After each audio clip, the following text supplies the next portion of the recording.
Olá, meus amigos do oitavo ano, satisfação, saúde e paz a todos. Mais um dia aí de atividade. Então, vamos ver o nosso roteiro de aula da sexta videoaula, né? Do oitavo ano, dia 19 de maio de 2020. Capítulo 4 do livro de História, Napoleão e o Congresso de Viena. Pessoal, vamos continuar o assunto, né? Vamos ficar aí umas três aulas nesse capítulo. Talvez até mais, né? Então, a videoaula mais resolução de atividades passadas. As aulas estão sendo postadas na Plural. Leitura de tópicos do livro. Não acumule conteúdo. Assunto aí. O assunto de hoje, né? A partir da página 70.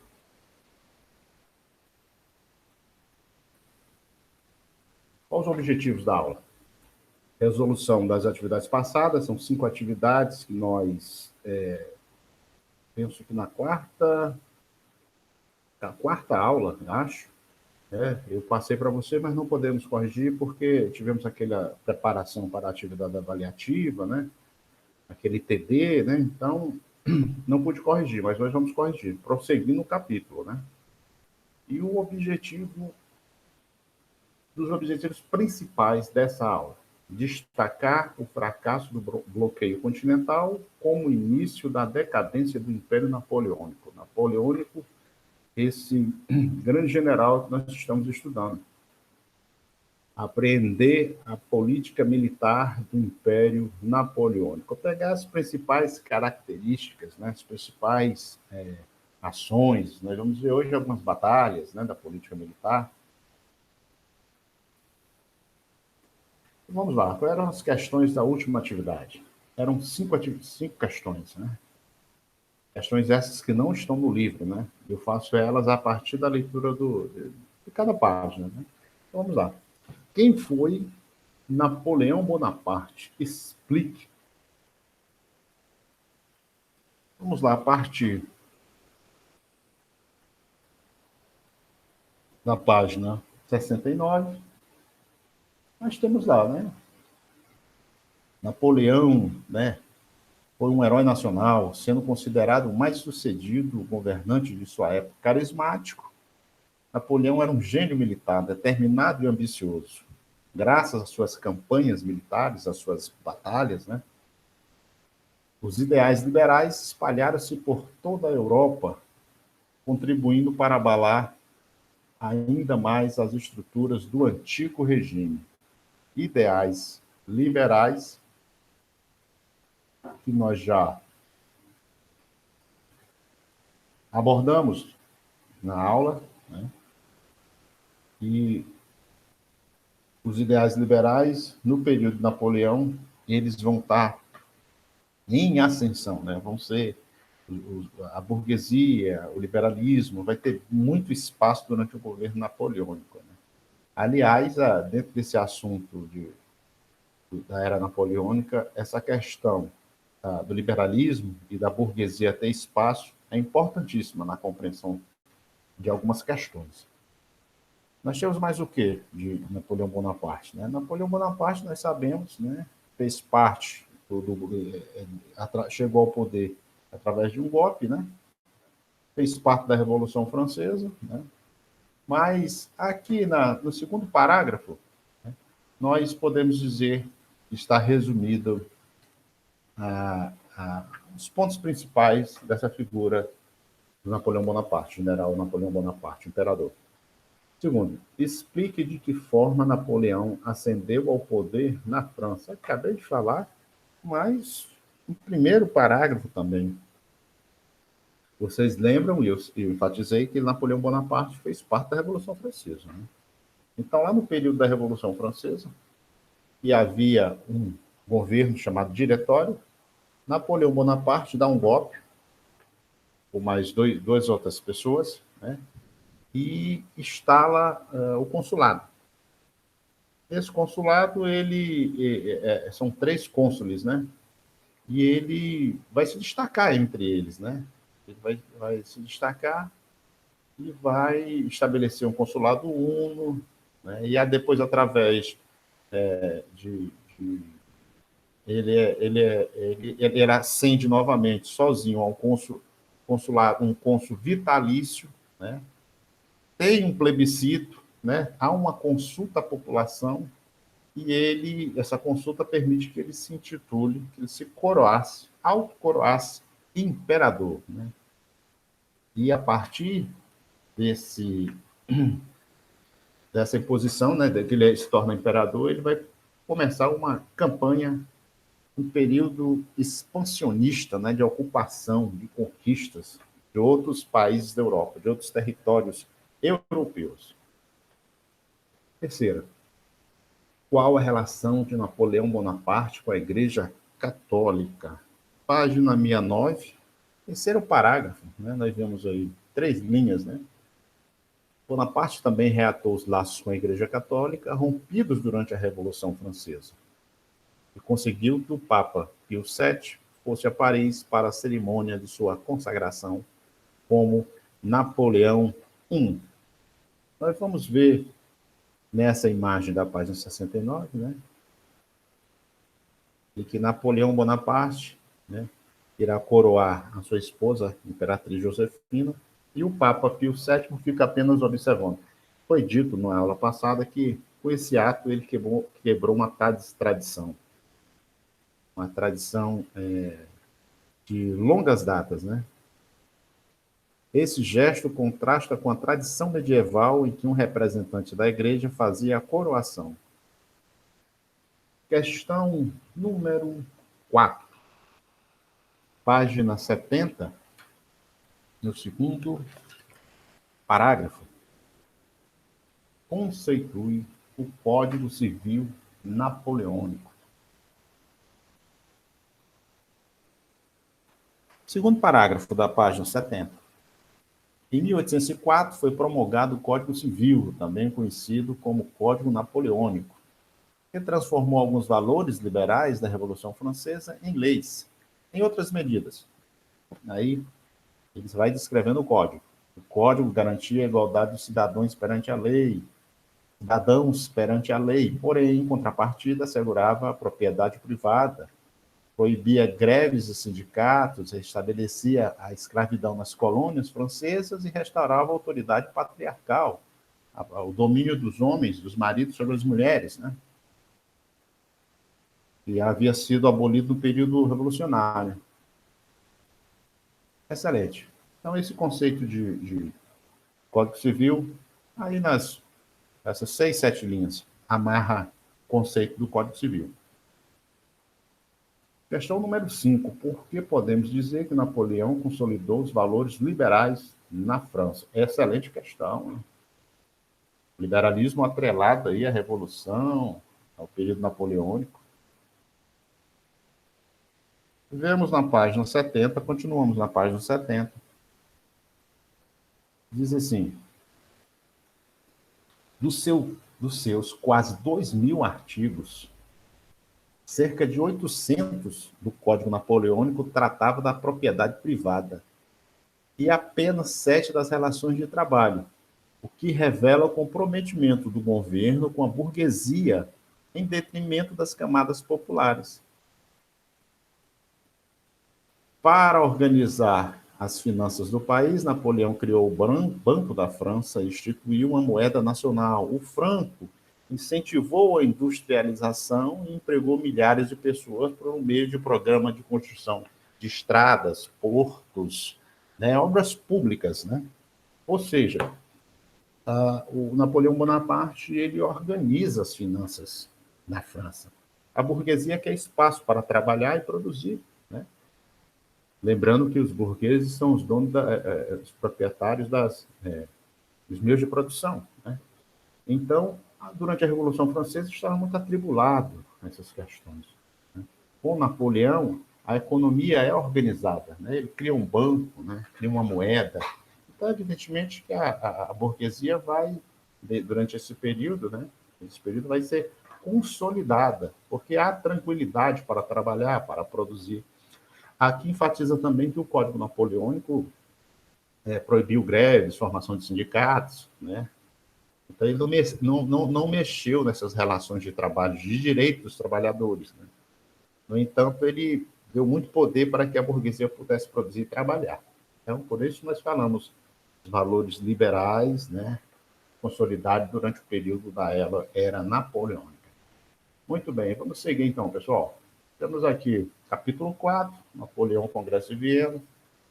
Essa imagem do início do nosso capítulo, livro, né?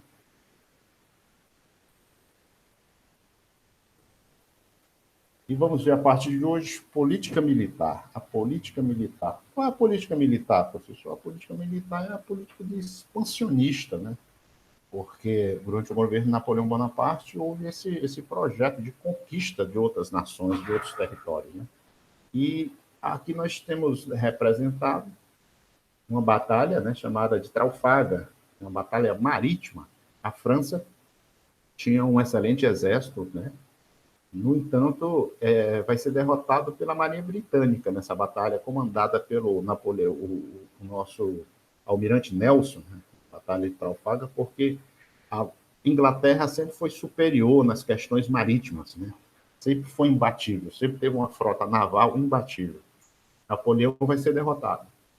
Então, vamos lá. A política militar. No plano externo, Napoleão enfrentou vários países que vinham atacando a França desde o período revolucionário. Venceu a maioria das batalhas em terra, mas acabou vencido no mar, na tentativa de invadir a Inglaterra. Os ingleses eram a maior potência econômica e marítima do século XIX e principal concorrente da França na disputa pela hegemonia mundial. Então, essa batalha era uma tentativa de invadir a Inglaterra, né? E assim impedir que a Inglaterra, que estava no período da Revolução Industrial, né, comercializasse com a Europa. Né? A França queria ter esse papel, queria impedir que a Inglaterra tivesse tanta importância. Né? E a Inglaterra era uma concorrente da França desde o período, né, o período medieval. Né? Eram inimigos. Né? No entanto, a França vai ser derrotada nessa batalha e Napoleão não vai conseguir esse projeto de, de invadir a Inglaterra, de impedir que a Inglaterra comercializasse. Né? O que acontece também é que, durante o período napoleônico, houve diversas coalizões contra a França. Diversas coalizões, né, se uniram contra a França, porque, como houve a Revolução Francesa derrubou o antigo regime, né, destronou reis, né, outros países, né, franceses, outros estados franceses, tinham esse receio, então era preciso acabar com esse movimento. Então, Napoleão era um inimigo que precisava ser destruído para que a ordem, né, a antigo regime, fosse restabelecido na França. Então, nós temos aqui o almirante Nelson em cima, representação da Batalha de Trafalgar. Né?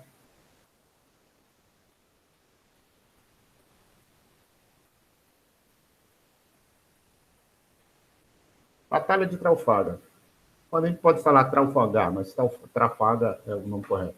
Foi uma batalha naval que ocorreu entre a França e a Espanha contra a Inglaterra, em 21 de outubro de 1805, na era napoleônica, ao largo do Cabo de Trafalgar, na costa espanhola. A esquadra francesa é arrasada, vitória dos ingleses, a Almirante Nelson, o grande Almirante Nelson. E como não teve sucesso nessa tentativa de invasão da Inglaterra, né, Napoleão resolve decretar o bloqueio continental. O bloqueio continental é um dos objetivos dessa aula, hein? Entendimento do que foi o bloqueio continental. A representação aqui, né, desse atlas aqui, desse mapa, nós vemos bem aqui, ó, a parte vermelha seria o bloqueio continental, a proibição, Napoleão decretou, que os países não deveriam comercializar qualquer produto com a Inglaterra. Né? Nós vemos aqui, ó, Reino Unido da Grã-Bretanha e Irlanda, Londres aqui. E essa área vermelha era a área do bloqueio continental, ou seja, Napoleão queria impedir o comércio com a Inglaterra. E a Inglaterra estava estava na Revolução Industrial, né, exportando material industrial, né? Matérias industriais. E Napoleão, com essa tentativa, né, era de minar a economia inglesa, né? Então vamos lá. Como não teve sucesso em sua tentativa de invasão territorial, Napoleão tentou derrotar a Inglaterra economicamente.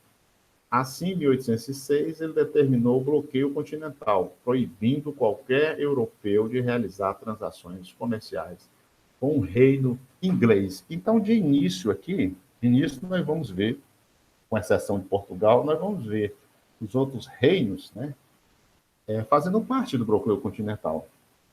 Mas a França era um país extremamente agrícola, era agrícola. Não conseguia fornecer, né, os produtos e as mercadorias que a Inglaterra fornecia. Esse bloqueio continental ele não vai se consolidar, ele não vai se efetivar.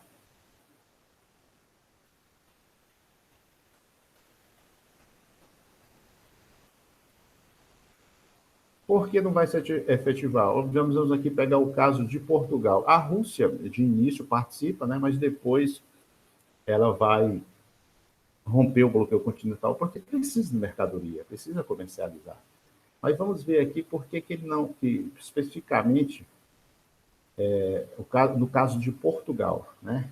Ó, por ser economicamente dependente da Inglaterra, Portugal não acatou as ordens de Napoleão.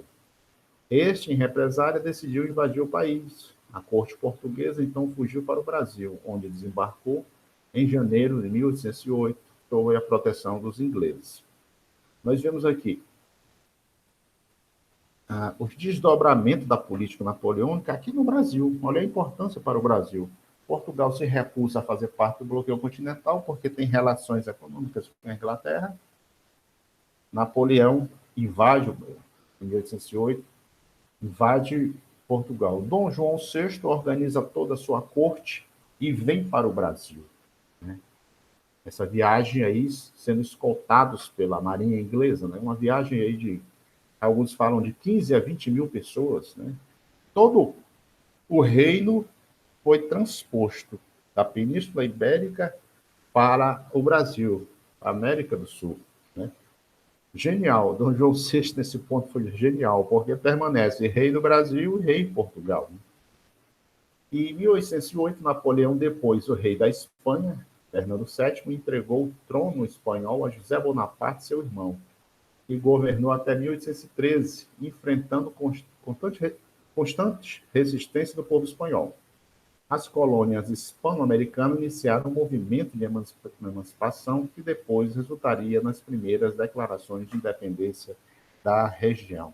Nós vimos, pessoal, as rebeliões, né, de independência. Né? Esse período, Napoleão destrona o rei da Espanha, Fernando VII, e coloca seu irmão. As colônias, né, nós vimos esse assunto, as colônias, né, aproveitando daquele momento de estabilidade na metrópole, vai haver uma série de revoltas, de rebeliões, de insatisfação, porque os espanhóis não conseguiam manter nem seu próprio território, porque foi invadido por Portugal, imagine suas colônias. Né? E aqui nós vemos, nessa charge, o irmão de José Bonaparte, né, sendo expulso, né, aos gritos da Espanha e levando, né, sacos de moeda, fugindo, né, da Espanha.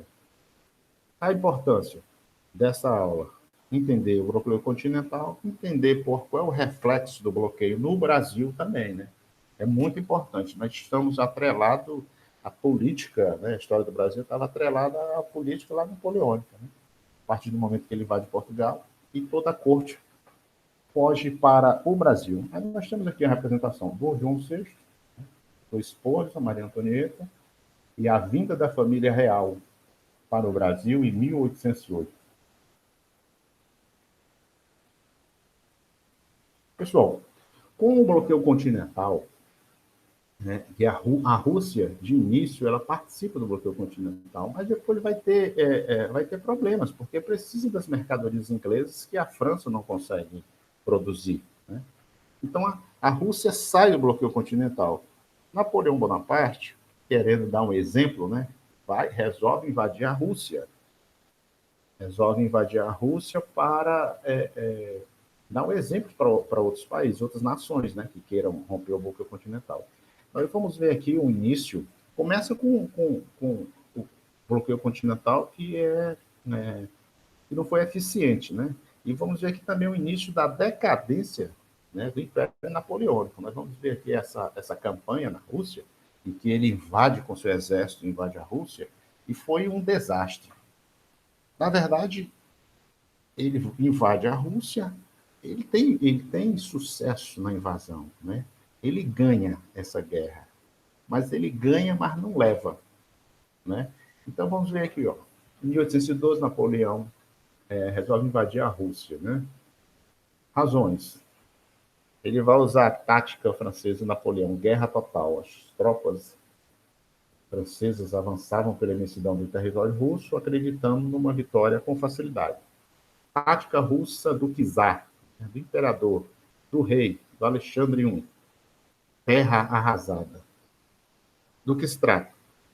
Napoleão entra em território russo, né? O czar adota, né, a tática da terra arrasada, ou seja, vai recuando e destruindo tudo que encontra pelo caminho, recuando para a capital, né? E o exército Napoleão avançando. Então ele vai destruindo, o próprio russo vai destruindo cidades, plantações, pontes, o que ele puder fazer para que as tropas francesas não consigam ter uma logística, né?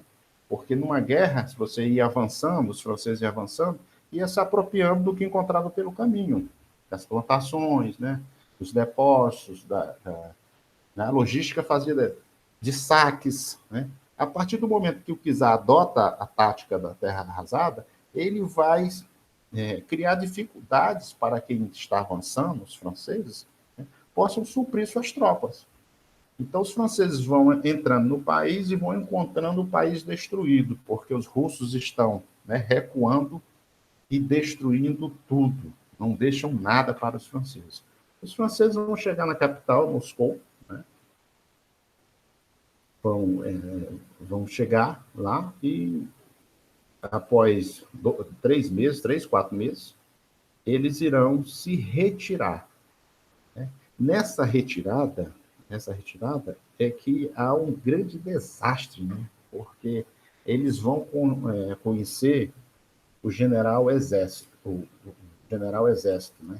Vão passar por situações de temperatura abaixo de 30, né? O nosso livro faz referência na campanha da Rússia, na página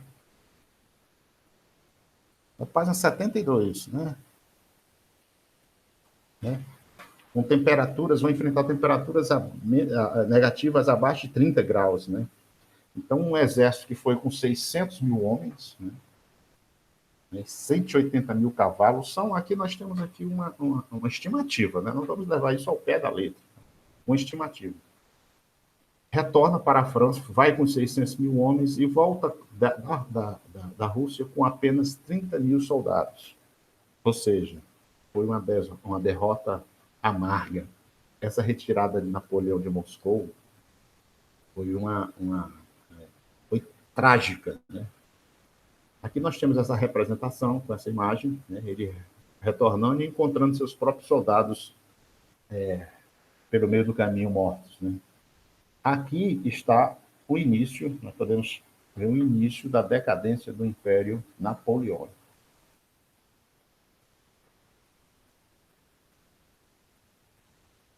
Retratei novamente aqui o fim de um mito, né? 1812, invasão da Rússia e o fracasso de Napoleão. Observe, Napoleão está voltando da campanha na Rússia e vai entrar em outra batalha, porque os reinos europeus querem destroná-lo, ele é uma ameaça, né? Eles querem destroná-lo e restabelecer a monarquia novamente na França. Então vai ter coalizões de exércitos da Rússia, da Prússia, da Áustria, da Inglaterra, né, para enfrentar Napoleão Bonaparte. E vai haver Ele acabou de retornar em 1812, em 1813, a essa batalha aí, que é a Batalha das Nações. Batalhas das Nações está no livro, na página 72. Né? E nessa Batalha das Nações, Napoleão, o grande, né, o grande general invencível, ele vai perder a batalha. Batalha das Nações, que ocorreu na cidade de Leipzig, na Alemanha. Né? Então, vamos ler aqui, fazer a leitura da Batalha das Nações. Em outubro de 1813, em Leipzig, cidade da Alemanha, as tropas francesas foram derrotadas por uma liga formada por exércitos da Rússia, Prússia, Áustria e Inglaterra. Episódio que ficou conhecido como Batalha das Nações, em 31 de março de 1814. Os exércitos associados marcharam vitoriosos sobre Paris. Eles vão ocupar, os exércitos vão ocupar Paris, vão para a cidade. Sem apoio político, Napoleão Bonaparte abdicou do trono francês e foi assumido por Luís XVIII, irmão de Luís XVI. Agora aqui, na Revolução Francesa, nós tínhamos um rei, Luís XVI. Luís XVI foi decapitado durante a Revolução Francesa. O trono deveria ser do seu filho, chamado-se Luís Carlos XVII. Só que esse garoto, ele estava preso junto com sua mãe, Maria Antonieta, né, que também foi decapitada, a esposa do rei Luís XVI. Esse garoto, ele morreu na prisão na prisão, ele sofreu maus tratos e morreu na prisão, que era o Luís XVII. No período da Revolução Francesa, o irmão do Luís XVI, ele foge, né? O Luís XVI tinha um irmão e foge. Agora, quando Napoleão é destronado, quem volta é o Luís XVIII, né? Que é o irmão de Luís XVI. E no meio, o 17 seria o filho do Luís XVI, o garoto, que eu acabei de explicar. Né? Estou explicando aqui para que se tenha uma compreensão do que está acontecendo ao pé da letra. Né?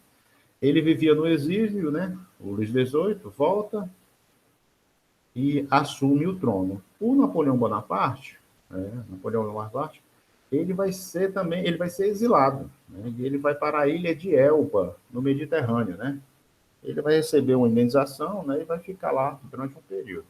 Mas ele vai, em 1815, como eu enfatizei, ele é um cara carismático, é um cara genial, o povo amava Napoleão Bonaparte. Ele vai voltar em 1815, ele vai fugir dessa ilha, né, e vai ser recebida pela população, por ex-soldados, né. Enquanto isso, Luís XVIII foge novamente para a Bélgica, né? E Napoleão vai assumir o governo francês. Espero que tenham compreendido, né, o que aconteceu no período. Né? Napoleão perde a guerra, a Batalha das Nações, vai exilado para a ilha de Elba, Luís XVIII vem e assume. Tempo depois, Napoleão volta da ilha de Elba e o Luís XVIII foge para a Bélgica. Esse aí vai ser um período que nós iremos estudar na próxima aula, né? Nós vamos ter o governo dos 100 dias, né? Período dos 100 dias, mas nós vamos ver isso na próxima aula, na continuação do nosso capítulo 4. Pessoal, vou deixar com vocês essas atividades tranquilas, quero que vocês aprendam, né, desse assunto, né? Bloqueio continental e a relação do bloqueio com a história do Brasil. Então, a questão número 1, o que foi o bloqueio continental? Questão número 2, qual a relação do bloqueio continental com a história do Brasil?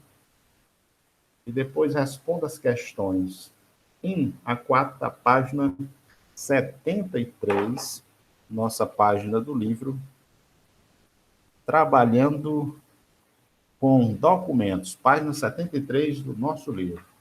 Pessoal, então, satisfação, próxima aula, estamos juntos novamente. Tudo de bom, até mais.